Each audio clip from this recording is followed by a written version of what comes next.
having a laparoscopic robotic surgery.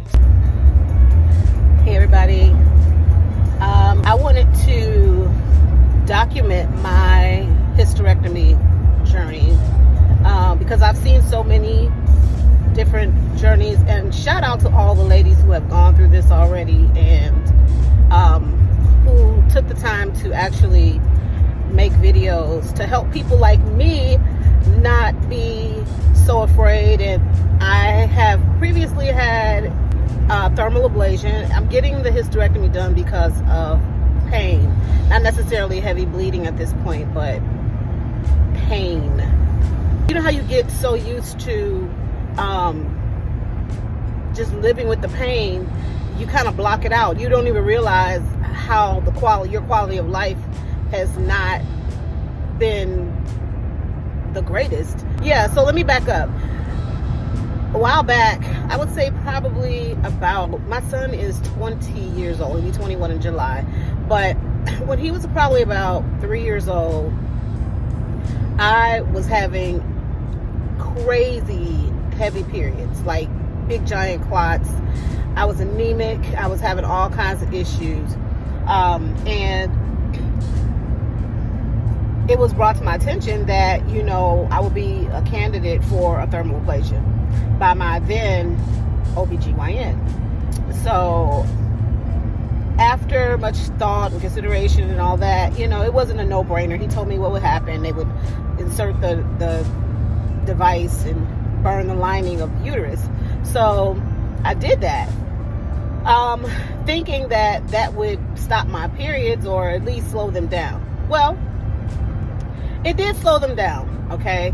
But I noticed that I was still having a regular period, what I felt would be a normal period. So it went from me having to wear 2, 3, 4 pads at a time per day, like diaper type situation, to being able to wear one regular pad when it was my cycle time. You know what I'm saying? Like, changing a pad, of course, but I wouldn't have to put on 3 or 4 at a time to just keep up with the bleeding. You know what I'm saying? Yeah, it was a mess. But after I got the thermal ablation done, things kind of calmed down. And, I was just fine. I felt, it was better than it was. Still having full 7 days period. And a lot of people will probably say, oh, dang, that's still long. But for me, that was normal. That was better than what I had been going through, like buckets. So anyway,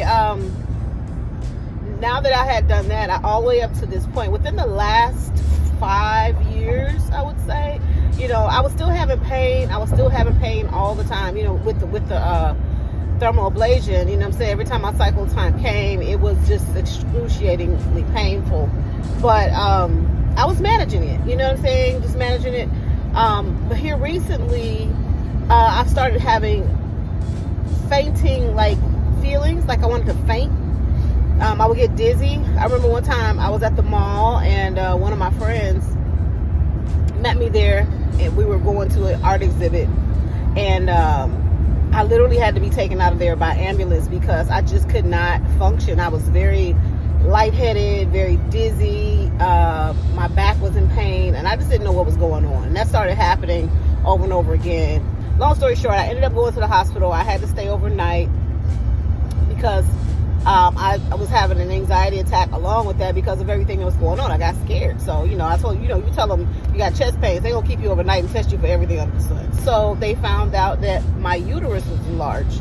I have an enlarged uterus. And I've been told that before, years ago, but I just kind of put it off and ignored it.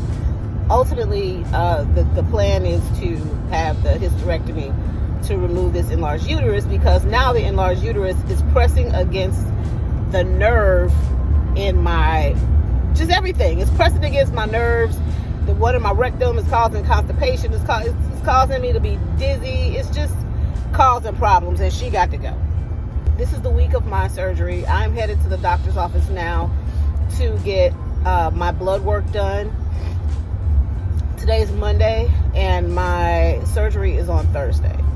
So mine is going to be done with the robot at St. Luke's Hospital. Shout out to Dr. Gould.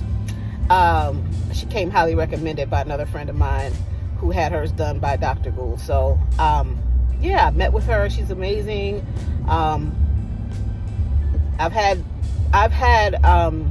consultations, not consultations, but you know, I've had this meetings with different doctors, and out of everybody, she was the one that I trusted to do this, because some of the other was just, I don't know, just didn't quite resonate the same. She didn't seem anxious. She wasn't so definitive as far as you got to get this done. You know, it wasn't like that. She was more like, she gave me options. She told me about all the different ways that it can be approached, and basically put the ball in my court. And I appreciated that, because that allowed me to do my research and then come to grips with the idea of giving up a body part that I've had my whole life. And now I'm headed to my doctor's office, and I want to get there on time. It's a little bit of traffic, and I should probably get off this phone. All right, we'll talk soon. I needed to have my blood drawn, so yeah, same day check-in, so that's where I am now. So she was nice. Got my check-in wristband on. So basically just then she came in, asked me a bunch of questions, and got my insurance and all that stuff squared away. And now I'm assuming they're gonna have someone come in to check all my vitals and do blood work. I'm in the blood work chair, so I'm assuming that's what we're getting ready to do. Okay, I am back with another video, just documenting my journey to and through hysterectomy. I am 1 day away from my surgery.